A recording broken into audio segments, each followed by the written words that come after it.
Muito bem, sejam todos muito bem-vindos, né? A nossa última aula aí, nossa aula 5 do nosso curso de História, Colonização Europeia na África, século XIX a 1935.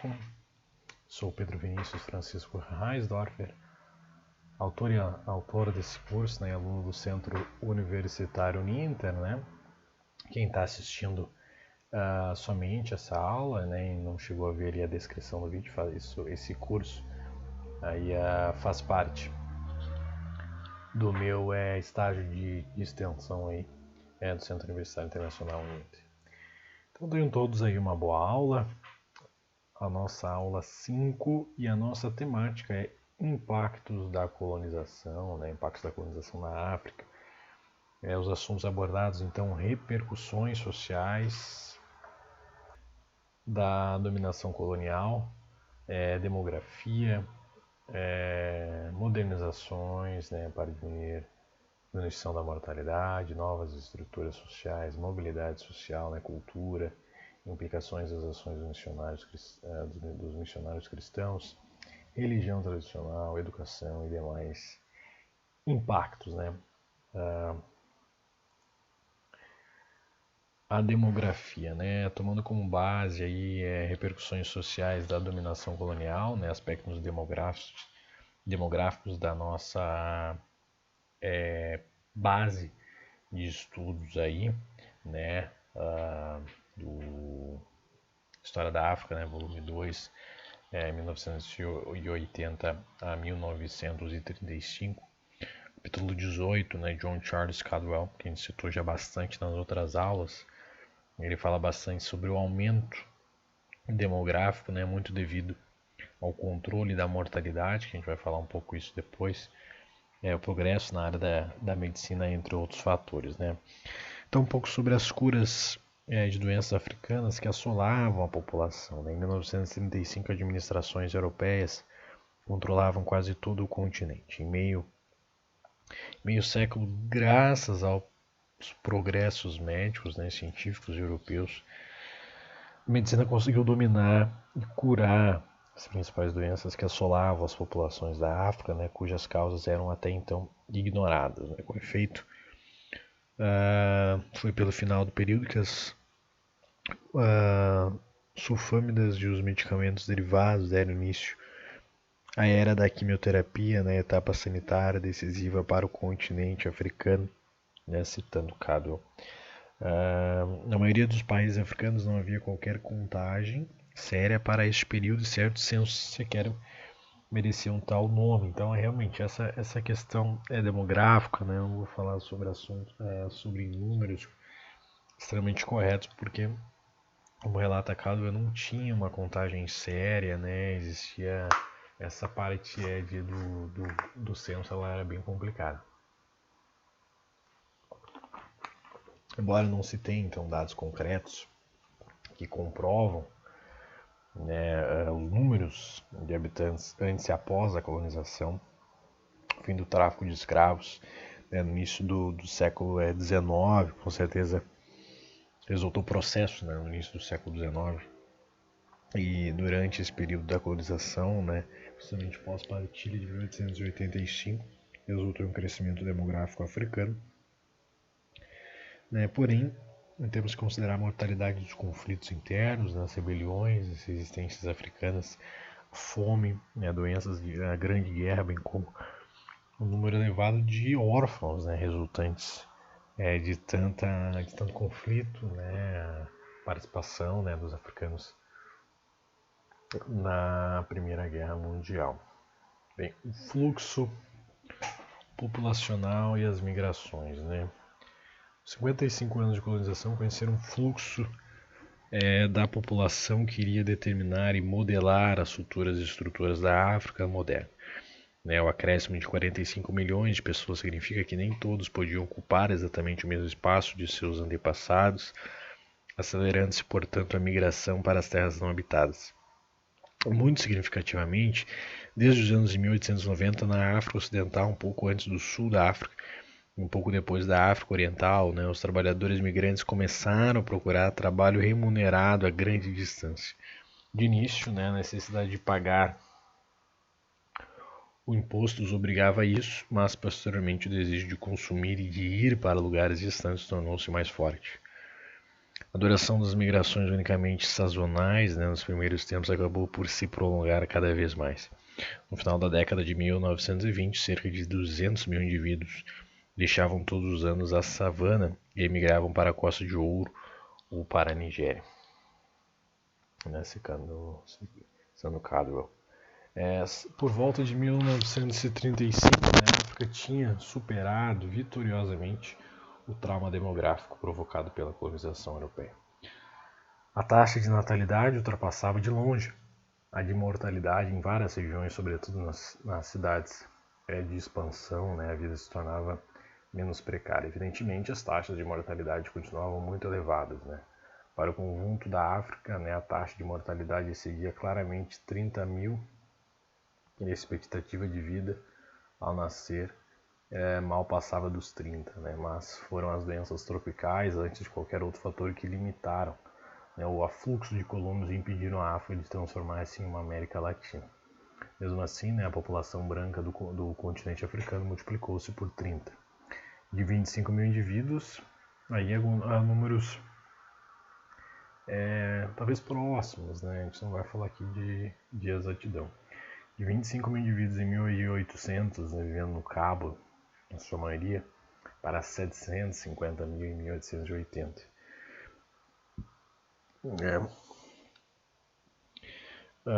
Dos quais 5/6 na África do Sul, na Argélia e no Egito. Em 1935, o número quintuplicara de novo, 3.750 mil pessoas, a metade da África do Sul, um quarto na Argélia e um quinto nos outros países do Maghreb. Severas e más condições de trabalho os africanos causavam fome e doenças alimentares, né, principalmente no trabalho agrícola.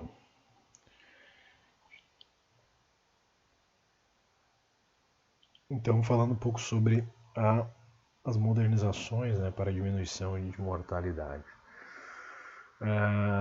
Que a gente vai falar um pouco sobre a influência, né, das estradas de ferro para diminuir a mortalidade. Citando Cadwell. No entanto, o acontecimento que mais rápida influência exerceu sobre a mortalidade foi a expansão das estradas e das ferrovias. Pelo fim da década de 1920, a maior parte do sistema ferroviário estava pronta e as estradas eram melhoradas. Já a partir dos últimos anos da década de 1930, alguns caminhões chegavam a quase todas as regiões do continente. Os meios de transporte permitiram que os administradores e os negociantes estivessem alimentos para as áreas afetadas pela fome. A própria existência de uma rede de transporte de moeda válida em regiões muito extensas estimulou a produção de excedentes alimentares para o mercado. A partir de 1920, os óbitos provocados pela carestia, né, devido à seca, diminuíram constantemente, assim como começaram a declinar os picos da taxa de mortalidade, que mantinham uma elevada média de óbitos. Né? Antes dessa data, países como Uganda sofriam fomes que matavam mais de 100 mil pessoas por ano, como sucedeu de 1918 a 1919.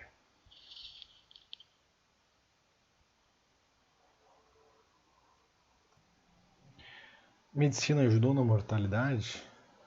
Finalmente, citando Cadwell, que efeito teve a medicina ocidental na África? Bem, resumindo, com exceção das medidas excepcionais tomadas por alguns casos de epidemia, né, os parcos serviços sanitários instalados antes da Primeira Guerra Mundial tinham a principal preocupação de cuidar dos europeus. Mais tarde foram progressivamente, né, estendidos aos trabalhadores africanos, que ainda eram a justo título considerados a principal fonte de riquezas do continente. A medicina de massa, chamada, né, medicina de massa, ela não começou a ser verdadeiramente praticada senão em meados do século XX. Né? O fato de os serviços médicos pouco poderem fazer esta aprovado pelos números ainda em 1939, né? O montante do orçamento a eles destinado não passava de 2 shillings por pessoa na Costa do Ouro e de 5 dinheiros da Nigéria. Né? As populações estavam sujeitas a terríveis doenças, né? Nos anos 1930, então, um relatório sobre as condições sanitárias reinantes em Kampala ainda indicava. Cada doente que se apresenta à consulta, portador de germes ou sofre de malária ativa, e está atacado por uma ou diversas variedades de parasitas intestinais. Né? De 50% a 80% sofrem ou sofreram de sífilis, de bolba ou das duas doenças. O mesmo se dá com a genorreia, além disso, a lepra, a febre de espírito e a dissenteria estão longe de ser raras. Quase todas as autoridades anteriores à Primeira Guerra Mundial reconheciam que as epidemias de doença do sono que na época assolavam a África tropical decorriam em grande parte das atividades dos brancos. Era comum declararem que as novas vias de comunicação e as perturbações introduzidas na selva haviam provocado a propagação da mosca tsetse, sua vinda para a proximidade das aldeias que se atacavam. É bem interessante isso, né? Porque ao mesmo tempo ali que de um lado, né, doenças que eram surgiam devido à fome, a gente tem um exemplo de lugares em que as atividades dos brancos aqui acabavam propagando, né, certos tipos de doença. Campanhas para combater as epidemias, né, citando Cadwell, as campanhas contra as epidemias que se ampliaram desde o início do século aparentemente tiveram algum êxito. Os britânicos combateram a doença do sono, evitando que as populações estivessem em contato com a mosca tsetse. Impediram que os animais utilizassem as poças de água situadas perto dos lugares habitados, né? Limparam a mata e às vezes deslocaram populações inteiras, como ocorreu nas margens do Lago Vitória. Os franceses trataram considerável número de casos individuais. Cabe destacar a obra do Dr. Guy Jaimond, que empregava um composto de arsênico, o atóxio, uma região de 124 mil habitantes, em Camarões, tratado dessa forma. Apresentou a taxa bruta de mortalidade igual a 81 por mil, dos quais 36 podiam ser atribuídos à doença do sono. Por volta de 1930, a epidemia estava prestes a ser vencida. Então, mais ou menos a lista, né, de doenças que assolavam, né, que atingiam a África, a peste bubônica, sífilis, doenças pela mosca tsetse, como a doença do sono, a varíola, a bolba, a elefantíase, malária, febre amarela, além de doenças em decorrência da fome e má alimentação. Então, na evolução, né, combate às epidemias, a dominação colonial, Cadwell, acelerou a evolução.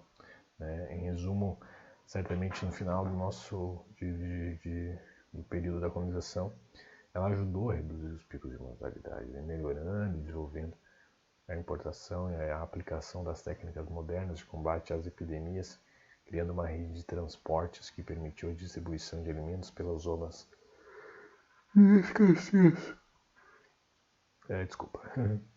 A necessidade de centros administrativos proporcionou aos núcleos de novas cidades as garantias dadas aos europeus pelos poderes públicos coloniais em matéria de segurança das pessoas e dos bens apressaram o desenvolvimento de estabelecimentos comerciais, minas e plantações. Sem a presença das administrações coloniais, os empresários europeus teriam se mostrado ainda mais ávidos e mais cruéis do que eram. Os europeus costumam justificar a expansão colonial destacando essas realizações. No entanto, a história da China e a da América Latina prova que cedo ou tarde a maior parte desses melhoramentos seria conseguida de qualquer forma. O avanço da industrialização era irreversível o estabelecimento de um modus vivendi com a África e com as demais regiões em desenvolvimento fornecedoras de matérias-primas essenciais tornavam-se inevitáveis. Vamos então para o nosso próximo tópico, as novas estruturas, né, e a mobilidade social. Citando, né, no capítulo 19, Ediel Iberikukuyo Afigbo, a mudança e a continuidade. Deixa eu só ajeitar aqui. Então, impacto cultural depois. Citando a Figbo, então, né, para os apologistas do imperialismo, né, aplicado aos povos coloniais, a mudança sugere progresso, transição linear, brusca e benéfica de uma cultura tradicional estática e quase não produtiva para um modernismo dinâmico e sem limites. Mas para os nacionalistas coloniais, a palavra traz a conotação de dilaceramento, processo pelo qual imperialismos fechados a toda e qualquer simpatia, a toda e qualquer compreensão, transtornam um universo idílico para substituí-lo por tumulto, instabilidade e incerteza, né? Uma outra visão dele, do mesmo autor, né, que cita uma visão mais recente sobre a mobilidade social. Recentemente, no entanto, os pesquisadores demonstraram que no tocante à África essas hipóteses estão mal fundadas, né, pois as sociedades às quais as potências europeias impuseram seu direito estavam longe de ser estáticas. Muito ao contrário, elas eram produto de gerações, quer dizer, de séculos ou de milênios de evolução. Na verdade, pode-se afirmar que a modernização da África realmente, né, é uma modernização, né? Pode-se afirmar que a modernização na África é um processo contínuo desde as origens, elementos como a divisão do trabalho, né, a urbanização, a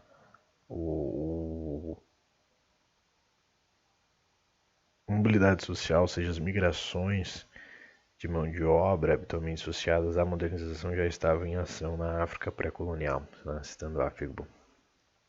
Várias localidades da África havia urbanização, né, e uma forte mobilidade social. No entanto, os europeus deram um novo ímpeto nessa questão, né? A propósito de urbanização, né, cabe sublinhar que essa importante força de mudança não foi introduzida na África pelos europeus, né? Muito ao contrário, já existia, né, oferecendo todo tipo de possibilidades de divisão do trabalho, aglomeração e aglomeração populacional, mobilidade social, né? Séculos antes da chegada do colonialismo, né, europeu. Nos litorais da África do Norte, na África Oriental, Ocidental e Austral, bem como na zona interior, constituída pela cintura sudanesa e pelo país Yorubá, formavam-se aglomerações urbanas cada vez mais para a consolidação do seu sistema político, ao desenvolvimento do comércio. Mas é inegável que o domínio europeu deu novo ímpeto à urbanização, não só criando novos centros urbanos em lugares onde a urbanização jamais existiu, como as terras do Yobo e do Zibíbio, né, na Nigéria, mas também expandindo os velhos centros, tendo essencialmente pelo desenvolvimento dos meios de comunicação e pela criação de novos centros políticos, administrativos, comerciais, mineiros ou agrícolas. Assim, pode-se notar que entre 1850 e 1950, século crítico para o continente em razão dos contatos com a Europa e da dominação estrangeira, a taxa anual de crescimento da população urbana da África foi de 3,9 em comparação com a média. Nos esclarece sobre o ritmo da urbanização em geral na África colonial. Esse novo surto do desenvolvimento da expansão urbana resultou na ampliação de sua função catalisadora das transformações sociais. Muito bem. Então, de resumo, né, gente, a gente vê Essas novas estruturas já também em decorrência das migrações que a gente já citou, né, muita coisa já estava em desenvolvimento, né, algumas modernizações aceleraram, né, essa urbanização, principalmente ali pela má qualidade de vida, né, e aí tu vê facilitações, né, que a modernização ela trazia, e é lógico que isso ia abrilhantar, digamos assim, os olhos dos africanos, né, para o desenvolvimento. Mas vamos então ao impacto cultural.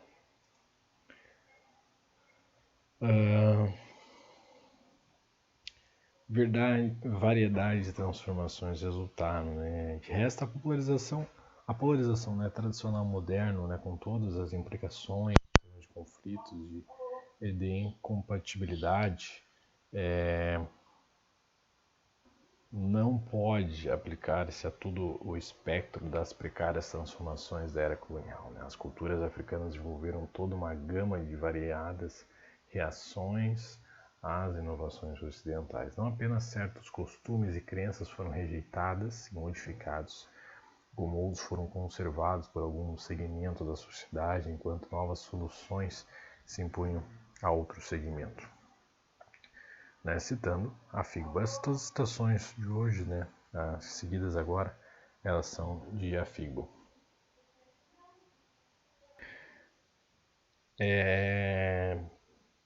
Ao mesmo tempo em que desapareciam sacrifícios humanos, o tráfico de escravos e a morte de gêmeos recém-nascidos nas sociedades onde essa prática existia, em novas e velhas ideias se amalgamavam no domínio da religião, o ideal europeu da monogamia no casamento, né, sempre por uma parcela da elite ocidentalizada, coexistia e coexiste legalmente com a poligamia, institucionalmente conservada entre as massas urbanas e rurais. Atualmente, existem lado a lado tradições arquitetônicas indígenas e europeias, né, a etnicidade e o nacionalismo locais, sistemas de autossuficiência local e regional e uma economia monetária, né, nacional, a vida rural, a vida urbana, as instituições burocráticas, a moda ocidental e as tradicionais autoridades locais, né, escolas islâmicas e escolas ocidentais, eu cito a Figbo, 2010, na página 568. Uma boa visão aí da mistura cultural em algumas localidades africanas. Margaret Reed, né, mostrou como os Nguni, a região aquela dos boeres, né, uma das origens da evolução dos boeres que deu o McFecane, que explicou na primeira aula, né, integravam a religião cristã e a educação ocidental em sua sociedade, empregando uma e outra para melhorar as chances de sobrevivência da sua. Eles não veem nenhuma contradição, nem têm a menor dificuldade em combinar ritos cristãos e ritos tradicionais. No Guni, no casamento e nas cerimônias fúnebres. Por sua vez, o professor Fellers fez a descrição de certos grupos sociais, o entusiasmo e sucesso, muitos elementos da modernização, limitando a sua influência e adaptando-os à cultura e à estrutura social tradicional. De fato, os africanos submetidos à dominação colonial estavam provavelmente conscientes da noção elementar de que, aceitando novas formas novas, né, só aumentariam a gama de suas possibilidades. Os exemplos que seguiram fazem luz a isso citando a Figbo, né, agora não mais, né, os exemplos que seguiram fazem a luz a um conceito contrário às generalizações, como se todas as reações africanas fossem negativas e não houvesse um modo de mistura cultural, né, o continente africano é imenso. Centros de estados, localidades reagiam de modo diferente à colonização e àquilo que o europeu trazia e impunha. Dentro do novo sistema europeu que foi implantado na África como um todo, representantes do poder autóctone dos postos tendo que achar outros ofícios. Muitos dos membros das antigas elites políticas, militares, econômicas e religiosas tiveram de procurar outro ofício para substituir o antigo ou complementá-lo. Assim, nem todos quantos se aproveitaram das novas oportunidades econômicas oferecidas pela dominação estrangeira o fizeram simplesmente em resposta aos atrativos do novo regime econômico. Alguns dos que migraram para os novos centros não o fizeram apenas por amor ao urbanismo, mas porque a conquista militar e as estruturas políticas dela resultantes tornaram superada e insustentável a sua posição no meio rural. O triunfo da força militar e política, portanto, atingiu as sociedades nos seus fundamentos, exigindo ajustes das diferentes classes.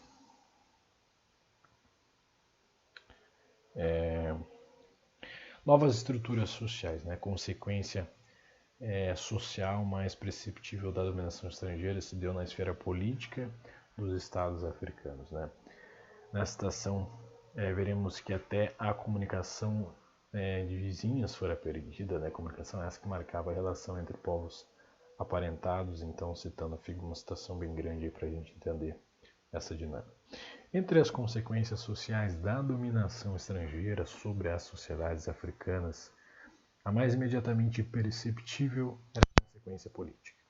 Os estados africanos já existentes, com exceção da Libéria e até 1935 a Etiópia, perderam boa parte de sua soberania e, consequentemente, o direito de participar dos assuntos da comunidade mundial, a não ser por intermédio de seus novos senhores.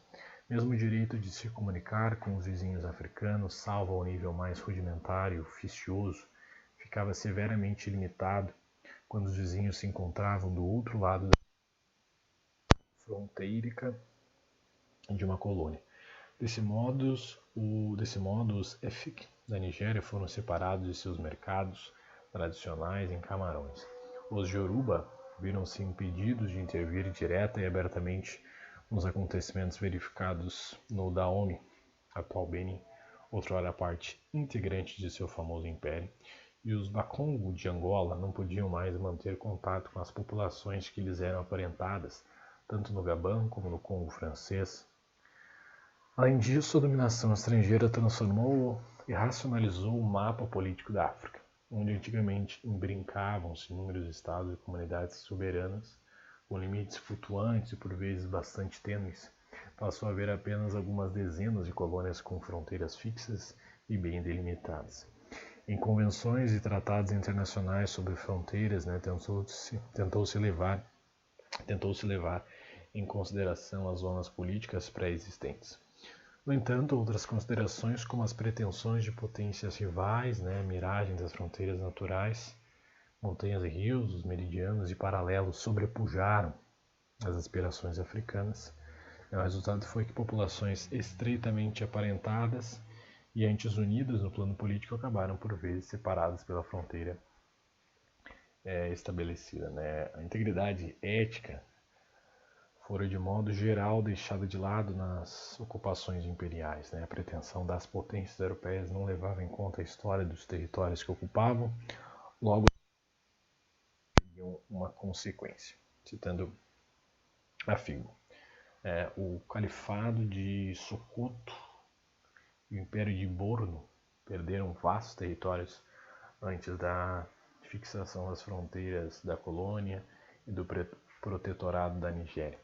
Já os impérios peripatéticos de Samori, Touri e de Rabi e Benin Fadallah foram simplesmente repartidos entre as colônias adjacentes. Da mesma forma, os belgas, os portugueses e os britânicos repartiram entre si o território dos impérios secundários de Misri e Djibouti na África Central. As fronteiras impostas às colônias cristalizaram-se sob a mão de ferro dos ocupantes e do direito internacional, convertendo-se nas fronteiras dos estados africanos independentes. Rebaixamento geral da condição dos africanos, essa parte é bem interessante aqui, porque como a gente já citou nas outras aulas, assim como principalmente o Império Britânico, ele sabia a importância de uma boa relação com os líderes africanos, principalmente no primeiro contato, nos primeiros 15, 20 anos ali. O trâmite, né, as negociações seriam com os líderes, né, para melhorar a comunicação. Eles não falavam a mesma língua, né? Então ele precisava ser feito, né? A gente já observou que o Império Francês já era diferente, né? Já buscaram exilar, eliminar os líderes e subjugar o povo de uma forma mais abrupta. Mas eles eram líderes, né? Houve esse rebaixamento de um exemplo que a gente vai citar aqui, né? Então esse outro é um efeito mais sensível, né, da colonização, né, dos primórdios da época colonial foi então um rebaixamento geral da condição dos africanos. O colonialismo sobrepôs à estrutura social pré-existente pelo menos uma camada suplementar de dirigentes e de chefes. Na África Oriental, ao favorecer a imigração asiática, sobrepôs de fato duas classes, né? Em todas as colônias, os europeus tinham o monopólio do poder político, econômico e educativo, menos na África Oriental, onde uma fração do poder econômico caiu em mãos dos asiáticos. Nessas condições, os africanos se proletarizaram, procurando exemplo e proteção junto dos europeus e às vezes dos asiáticos. A estrutura das relações sociais impostas pelos europeus apanhava assim uma hierarquização social, que a gente comentou na nossa aula 2, né, do darwinismo e do atativismo social, né, inferiorizando os africanos e exaltando os europeus, né. Na prática, citando a Figbo, na prática o peso dessa teoria racista conduziu a uma política que negava ao africano, fosse qual fosse sua educação, a igualdade de direitos com os brancos na administração colonial. Na África Ocidental, ela marcou um recuo em relação à prática liberal de meados do século XIX que permitira aos africanos preencher funções equivalentes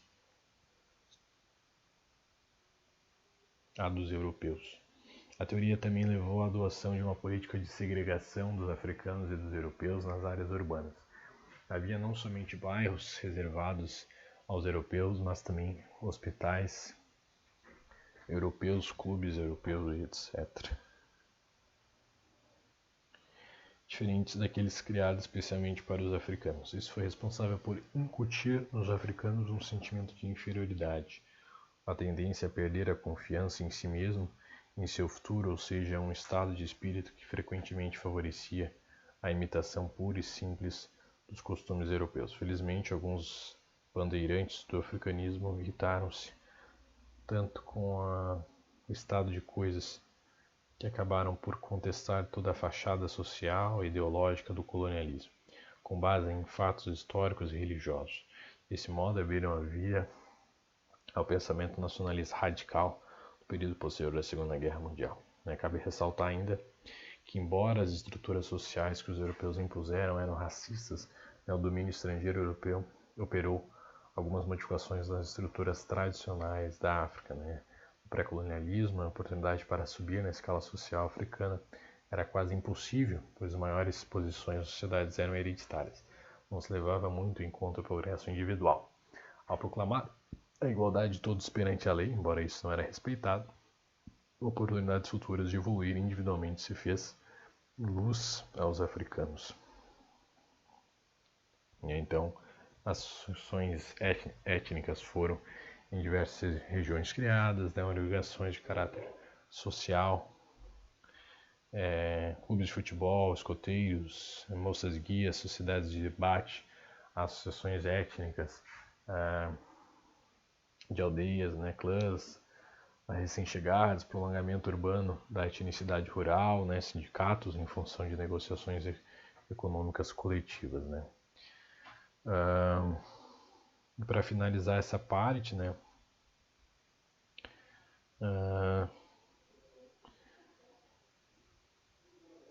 a instauração do domínio colonial europeu. A gente vai falar um pouco na próxima parte sobre as implicações das ações missionárias dos missionários cristãos, ações missionários cristãos e a religião tradicional.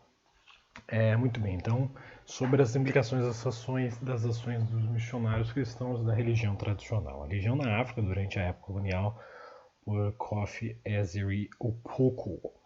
A instalação do domínio colonial europeu na África não se resumiu à imposição forçada do poder político, econômico e social. Foi também uma imposição cultural e utilizou a cultura para dar apoio às estruturas políticas, econômicas e sociais representadas pelo colonialismo. A imposição do domínio colonial na África, a partir de 1885, conduziu à difusão da influência europeia até o âmago do continente, enquanto antes ela se concentrava ao longo da costa. Toda a intervenção europeia durante o período colonial fundamentava-se no postulado de que para implantar o progresso era preciso transformar o mesmo, destruir por completo a cultura africana.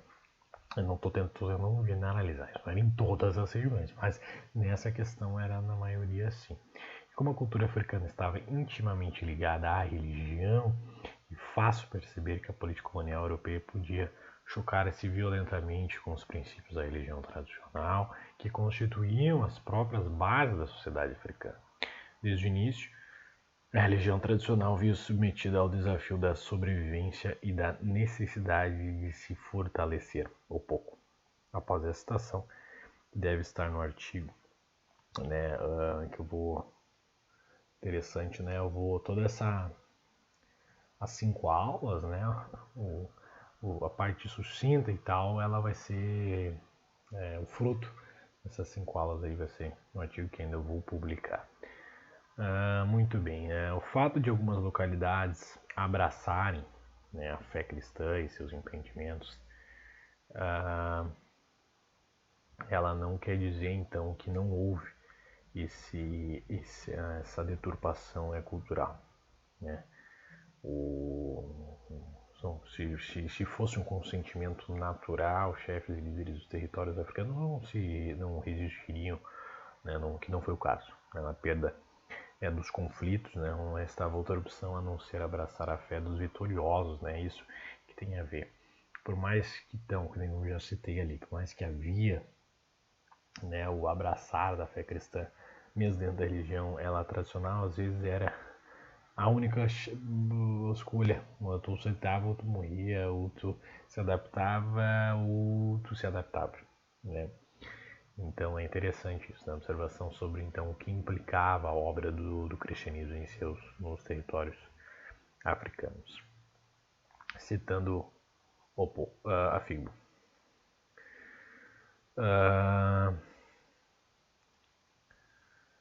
Foi essa também a obra do cristianismo, a que procurava abolir deuses e crenças tradicionais. E onde quer que a religião cristã lançasse raízes, os sacerdotes tradicionais e os outros manipuladores do sobrenatural tiveram de buscar outras profissões.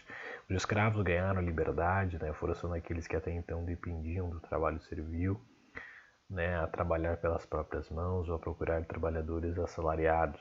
Terras antes reservadas aos deuses e aos duendes tornaram-se disponíveis para a lavoura e para o estabelecimento de instituições sociais, como escolas e hospitais.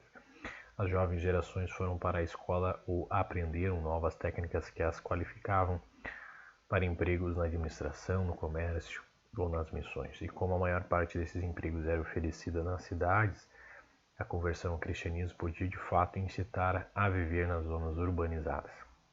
Ou, para citar outro exemplo, alguém podia partir para uma cidade a fim de melhorar de situação, embora continuasse firmemente ligado à religião tradicional.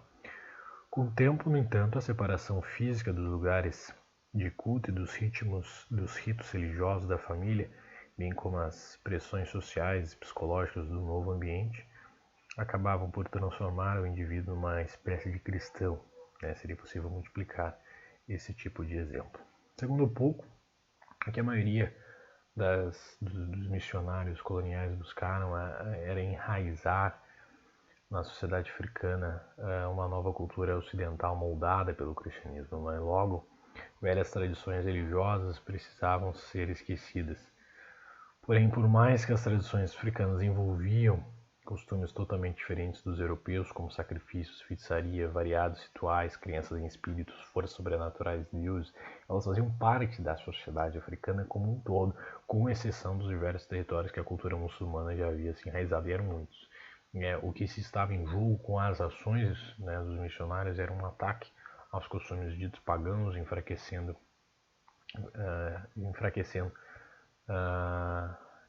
né, pela pressão da cultura tradicional africana. Estando pouco, embora os administradores coloniais se interessassem em primeira instância pelo controle político, econômico e social dos territórios nas questões relativas à religião, eles não podiam ser excluídos de suas preocupações sociais. A doutrinação, como eu falei, ela tinha a ver com o sistema, era baseado na base, a solitude, a parte sólida de todo o processo africano, ele estava embasado na cultura, na religião. De modo geral, os administradores adotaram atitude hostil para algumas práticas religiosas e tentaram aboli-las, suprimindo certos cultos. Procuraram eliminar a fé na feitiçaria, bem assim práticas como a prova do veneno, destinando a descobrir pessoas suspeitas de culpa ou inocentes em crimes difíceis de provar, ou rapto de cadáveres para descobrir quem havia provocado sua morte por feitiçaria. É o despacho.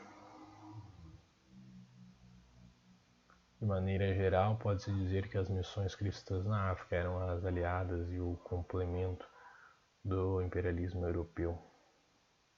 A atividade missionária fazia parte do avanço ou da penetração do Ocidente no mundo ocidental. Então, o impacto do cristianismo, citando um pouco. A religião dos vencedores, o cristianismo era considerada a fonte do poder do homem branco. Ele dava acesso à educação, ao emprego, ao poder e à influência no mundo branco. A ponta da lança da pregação missionária era a particularidade do cristianismo, especialmente como ele era entendido e interpretado pelas missões europeias, correndo a palavra, a evangelização direta na escola e ao trabalho médio. Os missionários obtiveram numerosas conversões com sucesso formidável no final do século XIX. Em consequência, surgiram inúmeras comunidades cristãs onde antes não havia, e muitos africanos convertidos assumiram o trabalho de evangelização do seu povo. O registro escrito de várias línguas africanas e o ensino das línguas europeias nas escolas favoreceram a alfabetização, um pouco por toda parte. Na África, o registro dos falares africanos levou ao surgimento da literatura escrita em diversas línguas do continente. Os missionários desempenharam um importante papel na introdução da economia monetária na África. As missões formaram plantações em inúmeras partes do continente, acrescentando outras especiais à cultura dos produtos locais, ajudando na difusão do cacau, do café, do tabaco, do algodão e da cana-de-açúcar. Mas, sobretudo, o cristianismo difundia ideias novas. As ideias, na verdade, não eram inteiramente novas e havia pontos de convergência entre as pregações dos missionários e as crenças dos africanos, como a fé em Deus e a obediência à vontade dele enquanto juiz supremo e criador do homem. Um pouco, página 602. As igrejas separatistas. Por fim, havia aqueles que preferiam adaptar a nova religião, fundando as chamadas igrejas separatistas ou independentes. Esse processo ele constitui a quarta etapa da história do cristianismo na África. As igrejas independentes obedeciam a dois tipos principais: aquelas originadas de cisões contra as igrejas independentes e aquelas surgidas sem qualquer vinculação com grupos já existentes. Essas, com certeza, é a minoria. A maior parte dos casos procuravam integrar a vida cristã, uma parcela mais importante das crenças e práticas africanas do que as igrejas controladas pelas missões o permitiam. Era a expressão do desejo africano de encontrar um lugar onde se sentir em casa, de incluir noções religiosas africanas na liturgia. Aqui a gente pode encontrar um ponto de sensibilidade, mesmo pequeno, mas é importante, uma sensibilização de deixar os africanos à vontade, fazendo uma interligação entre as duas religiões. Um dos fatores que mais contribuiu para o aparecimento das igrejas foi a tradução da Bíblia em várias línguas africanas, bem como a leitura e interpretação das Santas Escrituras pelos africanos. Com base na compreensão de que delas faziam, os africanos formavam ou fundavam suas próprias igrejas, pondo fim ao monopólio, né, da interpretação das escrituras, que sempre fora dos missionários. Ao lado, né, isso citando um pouco de novo, né, na página 614 e 615. Ao lado dessas igrejas, outros haviam surgido e não eram produto do alívio da ansiedade ou da pressão social, né, mas inspiravam-se em uma ideologia mais positiva. Desde a introdução do cristianismo na África, alguns convertidos tinham aceito a nova fé por completo. Outros, ao contrário, aceitavam-na com base naquilo que já sabiam, compreendendo o cristianismo a partir dos conceitos fundamentais da religião africana tradicional, de modo a associar a mensagem de Cristo às suas profundas necessidades religiosas. Nessas condições, o cristianismo não vinha simplesmente substituir as crenças e práticas religiosas tradicionais, mas complementá-las. Em outras palavras, alguns cristãos africanos empregavam o cristianismo para reforçar os aspectos mais frágeis das crenças tradicionais, do mesmo modo como recorriam às crenças tradicionais para reforçar supostas lacunas do cristianismo, né?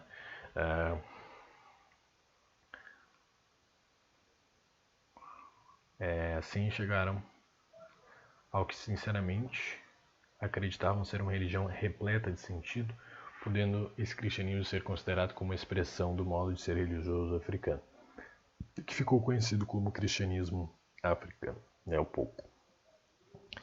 Nessa última citação, a gente viu um exemplo da integridade cultural, a integralidade em relação às duas tradições religiosas.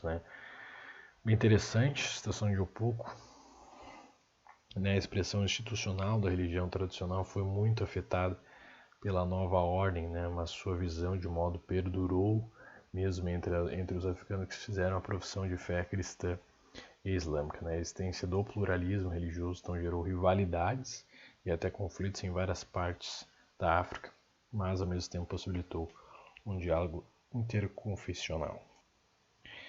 Muito bem, falar agora de um ponto bem importante que é a educação. Diferentemente da urbanização, a educação ocidental foi levada para a África pelos europeus, mas não se propagou graças às instituições deles. Seria verdadeiro afirmar que a revolução educacional na África foi obra de 3 grupos de interesse: as missões cristãs, os governos coloniais e as iniciativas africanas locais por ordem decrescente de importância. Para as missões cristãs, a escola era uma instituição-chave, já que esse era um método mais eficaz de proselitismo e de criação de congregações capazes de se renovarem no objetivo de garantir a sobrevivência do cristianismo. Após a partida dos missionários brancos, a instrução e a evangelização estavam de tal modo interligadas que em muitas regiões da África, o missionário erguendo a sua tenda era sinônimo de criação de uma escola. Parece mesmo que entre os Nguni, mais uma vez citando esse povo, a abertura de uma nova escola precedia invariavelmente a abertura da igreja. Os administradores coloniais, por sua vez, esperavam que a escola formasse o pessoal de que necessitavam para preencher os escalões inferiores da burocracia, a fim de criar as condições políticas, econômicas, sociais e morais que permitissem aos europeus explorar ao máximo possível os recursos ainda tão pouco utilizados no continente. Para tanto, não se contentavam com a construção e gestão de escolas essencialmente leigas.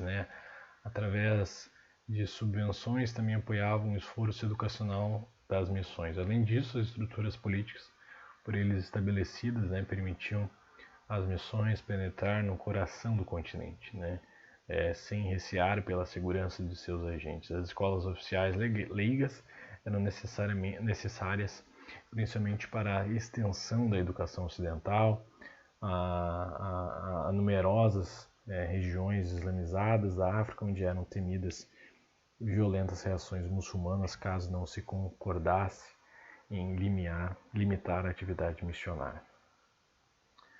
Iniciativas locais para a criação de escolas. No que se refere às iniciativas locais, cumpre notar que bem antes do início da dominação colonial, Os governos do Egito e dos estados do Maghreb haviam introduzido a educação ocidental no quadro de seus esforços para vencer o atraso técnico desses países em relação à Europa. Na África Negra, as iniciativas locais também desempenharam seu papel no desenvolvimento da educação. A partir dos anos de 1920, movidos por um ideal nacionalista, alguns Gikuyu entregaram-se à criação e administração de escolas próprias que, ao contrário das escolas missionárias, estavam abertas à cultura Gikuyu.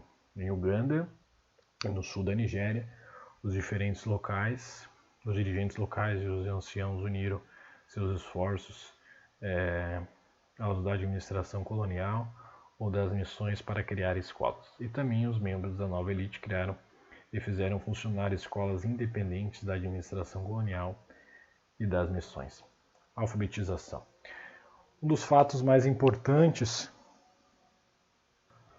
é o fato de que nas regiões não islamizadas da África, a inovação mais importante introduzida pela dominação estrangeira foi a alfabetização.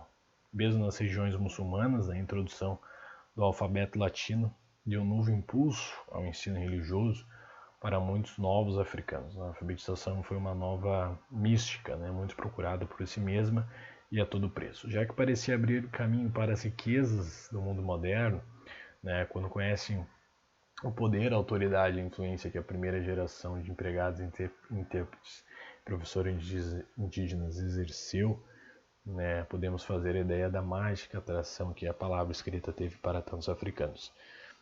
De imediato, as elites tiveram acesso ao pensamento científico e social do mundo europeu e puderam começar a dialogar com as potências coloniais sobre o destino da África e se familiarizar com os modos sociais da Europa, o que fez do estilo de vida dessas elites um exemplo a ser seguido pelos compatriotas menos afortunados. A acolhida da educação ocidental, isso citando a Figbo. Mais uma vez a Figbo, no entanto, em certos lugares da África, a elite tradicional reagiu imediatamente ao apelo da educação ocidental e das empresas comerciais modernas. A gente vê já um modo diferente de encarar isso. Foi uma classe que no Egito tomou uma iniciativa de criar instituições do tipo ocidental. Em Buganda foi também ela que logo reconheceu as vantagens da educação ocidental e da agricultura comercial. Na Etiópia, acolheu-a da mesma forma, enviando seus filhos para estudar na Europa e nos Estados Unidos. Dessa maneira, conseguiu conservar a direção dos negócios do país. Muito bem.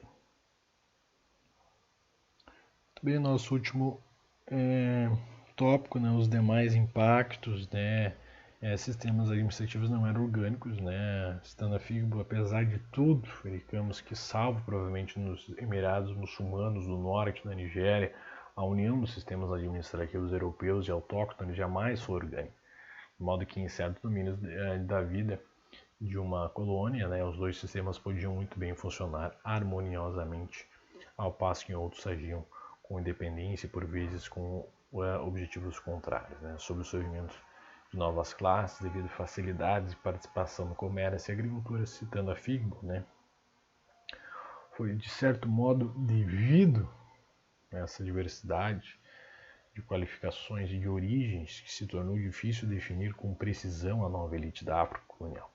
Portanto, podemos afirmar que, cita o autor, com alguma razão que o problema do surgimento de uma nova classe em qualquer classe, o problema do surgimento de uma nova classe em qualquer povo africano da nova colônia era, em grande medida, a questão de saber que nível e que espécie de possibilidades educacionais e econômicas eram oferecidas às pessoas e até que ponto essas pessoas os utilizavam com eficiência.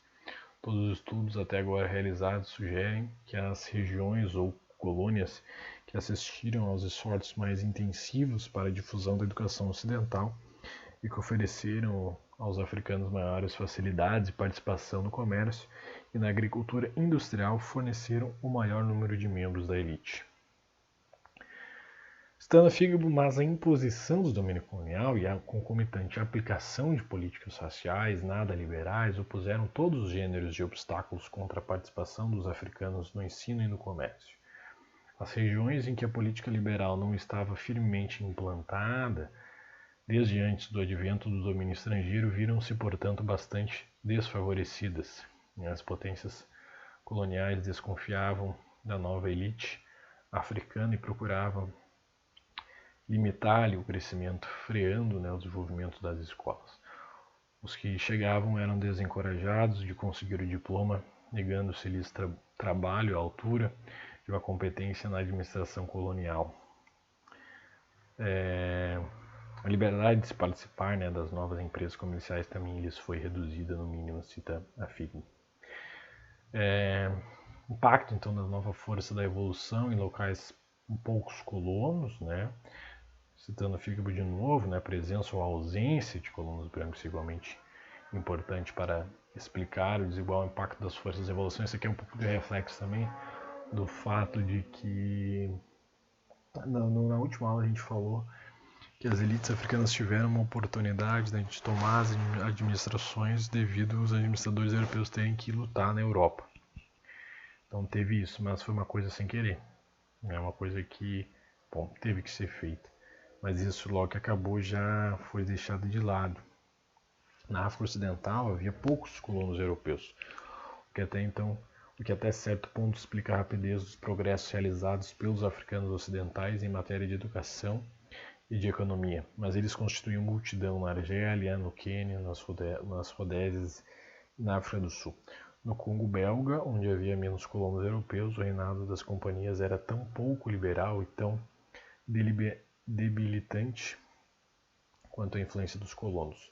Os interesses dos colonos europeus chocavam-se com os dos africanos e eles usavam a sua influência sobre a administração colonial para dificultar ou reduzir a zero o desenvolvimento africano. Então, para finalizar, citando Alfred Abu Boahen, em 1975, conforme vimos, como foi explicado também nas outras aulas, o colonialismo sufocava a África com seu tourniquet. Parecia ter vindo para ficar para sempre. No entanto, cita o autor, revelou-se tão efêmero como todos os empreendimentos baseados na força. No espaço de cerca de 45 anos, a partir daquele do final aí do século XIX, mais 90% do território africano havia sido libertado do colonialismo. Isso depois, pós a Segunda Guerra Mundial, que mantinha somente ao sul do Limpopo. Na verdade, o colonialismo perdurou em toda a África pouco menos de 100 anos, desde a década de 1880 até 1960. Na história de um povo e de um continente, esse período é mais do que breve. Como e por que foi possível erradicar o colonialismo, o que representa uma verdadeira façanha? Ou citando Margaret Burhan, por que uma emancipação tão espantosamente rápida de 1950 em diante? A tais aspectos constituem dois dos principais temas do último volume da história geral da África.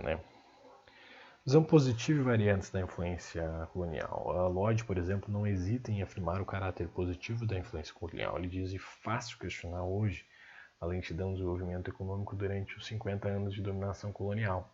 Não obstante, a diferença entre a condição da sociedade africana no final do século XIX e do final da Segunda Guerra Mundial é espantosa. As potências coloniais proporcionaram toda a infraestrutura da qual dependeu o progresso na época da independência.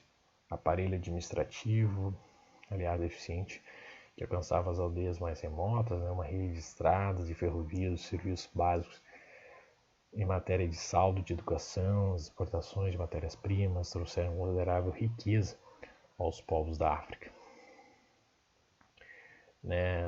Boahen fala: parece então que o colonialismo não merece os elogios nem as maldições que comumente ele lança, pois que se fez relativamente pouco para superar as causas da pobreza nas colônias.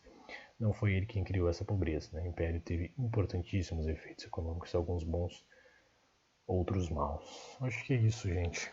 No plano político também a gente vê vários impactos, mas uma coisa que ficou, por mais que esteve sim modernizações, mas não eram para desenvolver a África, desenvolver o bem-estar moral, como foi escrito na ata da partilha da Conferência de Berlim de 1885, mas acabou se tornando, acabou desenvolvendo indiretamente algumas situações, né? E principalmente espírito nacionalista de independência, ele nasce, né? Pela erradicação de um poder dominador europeu que não era mais bem visto na África.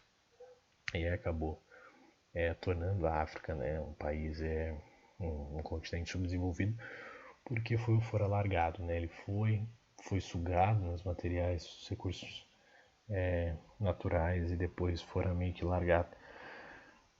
Se virem então, se vocês querem independência, mais ou menos assim. Mas isso são aspectos, né? São aspectos que a gente tem que estudar. É bom ver o lado positivo, digamos assim, no sentido de uma evolução, mas ele deveria ter sido diferente.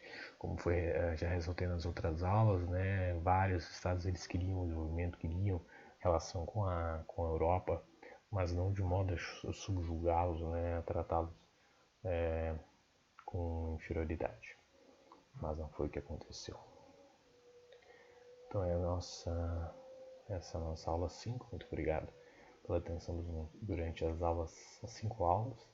Espero que tenha propiciado aí a criticidade, né, instigado vocês a verem a história de modo mais reflexivo, que estão as referências. Muito obrigado.